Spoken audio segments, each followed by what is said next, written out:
Assalamu alaikum.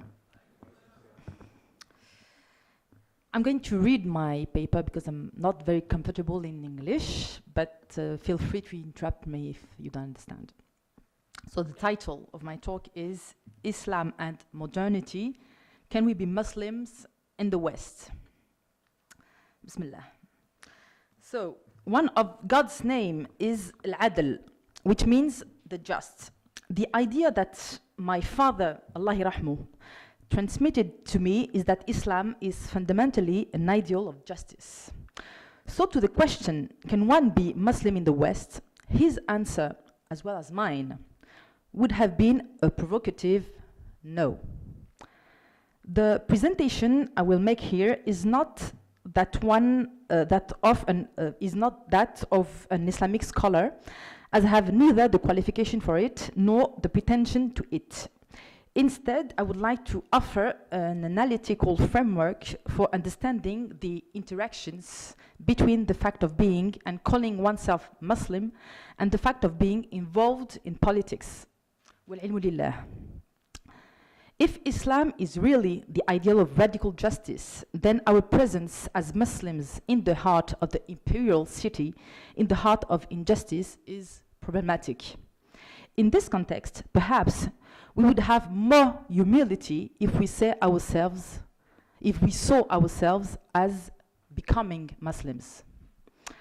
Some of you may dismiss that statement since at the individual level, you respect the teachings of the sacred book, the 5 pillars of Islam, the Sunnah, and the great principles.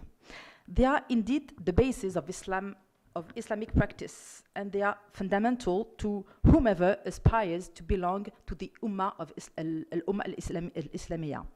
But I contend that there is a profound contradiction between the ideal of justice advocated by Islam and the material gains that we have achieved by living to a great extent off of spoliation of the South in the form of wages, social redistribution, or political rights. We are certainly not the main beneficiaries of North-South domination, which is the bourgeoisie, and we are not even secondary beneficiaries, who are the whites working class are. We are the unwanted and collateral beneficiaries of this system, but we still benefit, even while remaining in the margins. Then, when I say we, I mean the intermediate category between whites and people of the third world, that is, post-colonial subjects living in the West, ancestors of colonized people and victims of structural racism in the North. They are despised, relegated, discriminated against, but their burden is lessened, relatively speaking, because they enjoy the social, economic, and political rights of liberal democracies. So I speak of aristocratic indigenous people, not unlike those in white left movement who speak of aristocratic laborers. The first thing to do in order not to escape one's conscience is to face reality in all its ugliness. And the first ugliness of the system is that no one of us is innocent. But we are not guilty either, because the world in which we live is a system that precedes us and will probably survive after us. We are not guilty, but we are responsible. We are responsible as human beings. We are responsible as third world living in the North, third world people living in the North, and we are responsible as potential Muslims. In my view, it is based on this awareness and this objective situation in conflict with the Islamic principle of justice that we must forge politics. Here, I would like to introduce a distinction between social and political Muslims. The first are, in a large sense, cultural Muslims, that they inherited Islam culture because they were born in an Islamic environment, they practice or not, or are converts. While the second are those who, in addition to having faith, are aware of their responsibility in a structurally unjust world. It is the second category that is the focus of my interest in this paper. Question: What politics should be that of Muslims? First, in my view, they should develop a materialistic analysis of power. The power of which I speak is a global power, a system, which is modernity. Cédric Chiari, a member of our party, speaks of modernity as a global history characterized by capital, colonial, post-colonial domination, the modern state, and the hegemonic system of ethics that is associated to them. No one can escape it, regardless of individual or collective will. Thus, if one is committed to a non-romantic and materialistic analysis, the Islamic world is not an independent entity of this system. Islam is part of this world system, and more, especially Islam, like another civilizational tradition, is now prisoner of modernity. There is not on one side modernity with its own logic, and on the other side Islam and its values. The two spheres are interlinked and they interact. In our material reality, Muslims as individuals or community or states with a Muslim majority are determined, structured, and dependent on Western imperialism and the economic system that underlies it, capitalism. The result of the structure and character of Western modernity is that every day Islam is shaped by colonial modernity. Anything that evolves within it is condemned, corrupted. Islam is stuck in modernity like a mosquito in a spider web. Islam, not as transcendence, but as practice, cannot thus escape its own corruption. Second, Muslims must be wary of the rhetoric on Islam's reform. It is a question of method. To think that Islam needs reform is to think that the problem is Islam. To escape this dilemma, one day, a lot of people, intellectuals, insisted on the distinction between the modern reform of Islam and the true Islamic reform. The first supposedly submits to the West. Its proponents seek to modernize Islam. The second purportedly proposes an alternative to the West and consists in Islamizing modernity. I contend that there is here a blind spot. From my point of view, we should neither modernize Islam nor Islamize modernity. We simply need to change paradigms. In other words, to engage in a strategy to end modernity. Therefore, given the challenge of modernity, given the corruption that we face, and given this modernity versus Islam or East versus West confrontation, three options are open to us. The first one is imitation through fascination. The point here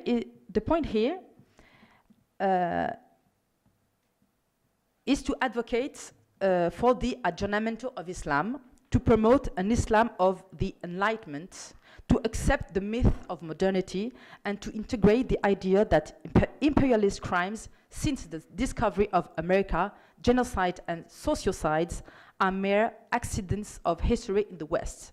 In this vision, the West's criminal character is obscured.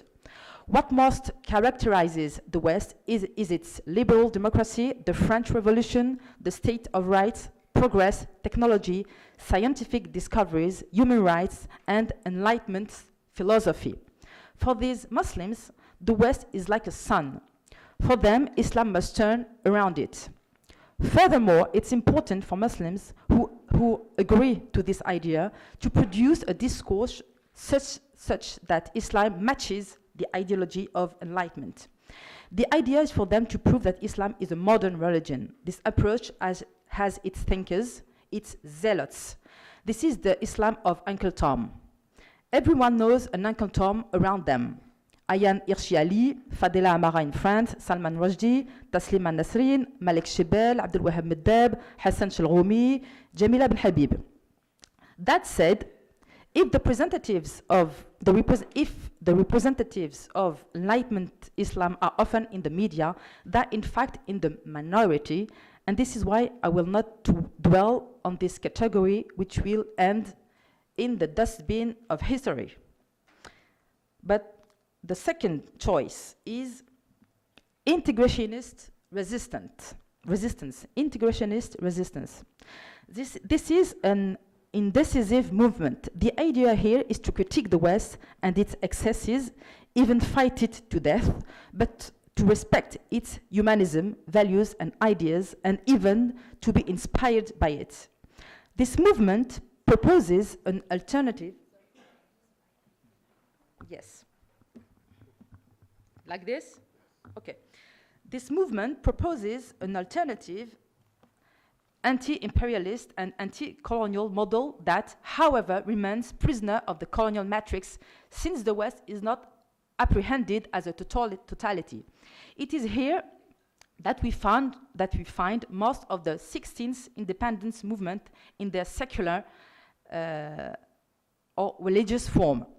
Pan-Arabism, Pan-Africanism, communism, socialism, third world feminism, reform movement that give rise to political Islam, Islamic feminism, all the way to the very recent gay liberation movements.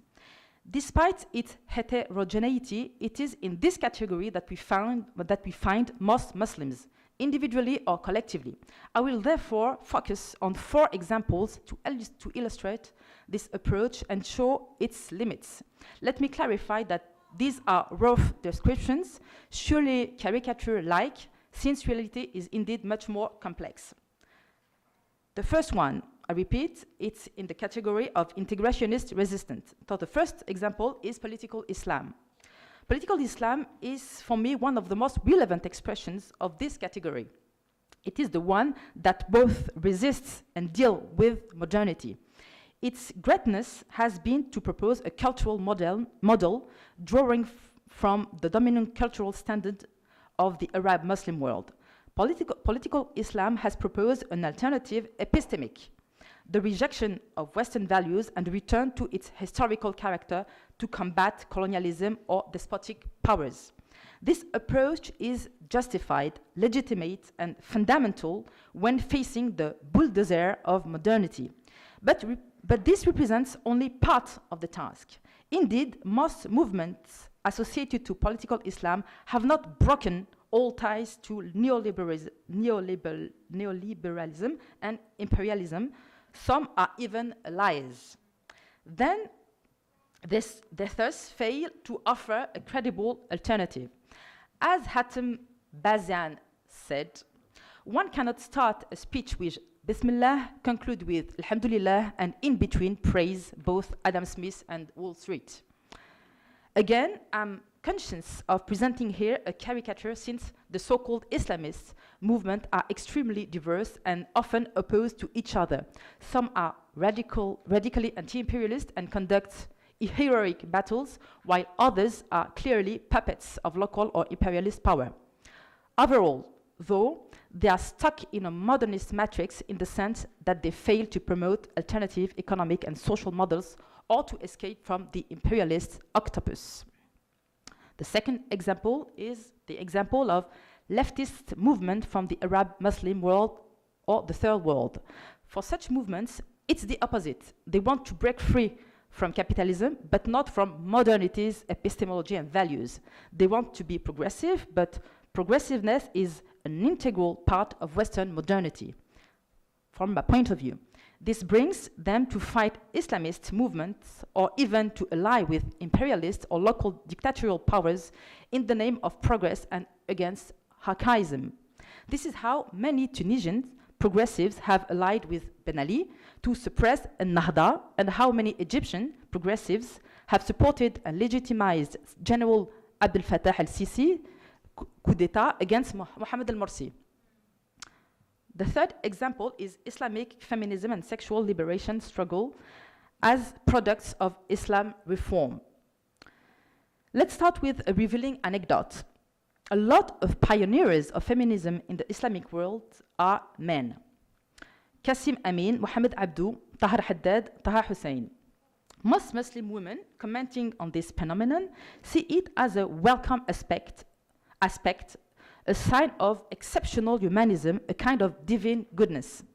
I have long been fascinated by this naivety. Why would men willingly abdicate their privileges? Why on earth would they anticipate a struggle that would threaten the power of a woman? In Europe, early feminists were, of course, women. Why has the Arab world given life to such incongruity? As far as I'm concerned, I see no mystery. Elites of this society were already overwhelmed by the idea of their being behind. Women's liberation, when preached by men, can in one way be explained by can in no way be explained by a pro-woman tropism, but more certainly by a complex experienced by indigenous individuals humiliated by colonial power and eager to catch up with the colonizers' supposed standards. But in the haste to modernize the society, modernists or reformers forgot that they were not in the West, and indeed that political structures, the organizations of the state, history, and therefore gender relationships are not the same. The effects of colonialism, then imperialism, and then the colonial counter-revolution in its neoliberal form, as far as gender relations are concerned, have not been adequately studied. I argue that in the South, both genders are oppressed in a dialectical way. Racialization of male sexuality highlights the barbarity of men towards women. It seems to me that a strictly feminist response that would focus on fighting Muslim archaism will be an analytic error. This is why, in my opinion, the lay feminisms of the South cannot provide a satisfactory answer. But it is the same for Islamic feminism, since it assumes that Muslim men are having a sexist reading of the Quran, which is certainly true, while it silences the effect of neocolonialism in strengthening such patriarchal reading. What I mean here is that it is not so much the Quran and its reading that are influencing gender relations, but the issue of the local power structure nested in transnational power. An example, neoliberalism destructs family and social relationship in the South, which leads many women in the South, and especially in Muslim countries, to prostitution. Do you really believe that a feminist reading of the Quran will stop prostitution? This is the question. Fourth example. Quranic interpretation in favor of homosexual liberation. Parallel to feminism, some reformists have incorporated the idea of the universality of homophobia, which would require the development of a Quranic interpretation in the favor of the liberation of homosexuals. This when homosexual practices in our countries possess their own reality and historicity. A decolonial reading of sexuality cannot lead to this simplistic idea. First, because homosexuality as an identity phenomenon, I'm talking about identity, not of practice. A decolonial reading of sexuality cannot, first, because homosexuality is an identity, homosexuality is an identity phenomenon, as an identity phenomenon is new. It is only a century old and was born in the West. From this point of view, and as a way to respect the diversity of practices, I'm talking about sexual practices, I think it is fundamental to oppose what Joseph Massad calls the gay international. Second, because imperialism creates or reinforces the oppression of homosexuals in the South. Given that people understand the new Western norms of sexuality as an aggression, they start oppressing the country's homosexuals who are attracted by such norms. This is a new form of violence that cannot be fought with petitions, but by removing its oppressive exogenous mechanism and by imagining political models which will within which freedom are not necessarily guaranteed by the state, but rather by the social body. This has long existed in Maghreb societies, for example, in the case of, for example, sexuality and religious practices. Here, a type of reformism that advocates for women's or homosexual liberation and that agrees to white humanism plays a civilizing role. It is not by hiding behind a liberal reading of the Quran that it will be less, I don't know how to read this word. Cheval de Troie. A Trojan horse of civilization. You understand? Un cheval de Troie. You understand? So, I repeat, it's not by hiding behind a liberal reading of the Quran that it will be less a Trojan horse of civilization. To say at last words on the category that concerns resistance and integrationism, and whose proponents are the third world leftists, political Islam, Islamic feminism, and sexual liberation movement, I want to specify that I'm not considering such proponents as traitors. We are all, to one degree or another, in this second category. My case, belonging politically to a third category, but I'm socially between the second and third category for a reason that everyone will understand here. We, colonial subjects, non-whites, have lost our historic personality.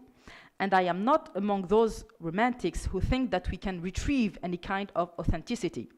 I repeat, we are caught in the nets as mosquitoes in a spider web. The only way to escape is partly to become Muslim, in the sense that we cannot tolerate injustice, especially when we are objectively its accomplices. There remains only a third way, the break with modernity or Western civilization. This is a radical critique of the coloniality of power. It is the space of revolutionary Islam. Here, there will be no question of reformism because Islam and Muslims will never be the problem. I do not subscribe to the Orientalist view according to which it is the closing of the door of ijtihad that explains the decadence of the Muslim world. I do not agree to the unfortunate concept of colonizability, dear to Malik Ben Nabi, for whom I have otherwise great respect. The idea here is to attack the empire's economic and military structures as well as coloniality of power, something most anti-colonial movements have not done.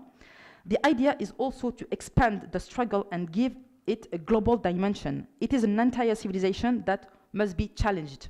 A civilization that continues its murderous project in the South in the form of a colonial counter-revolution.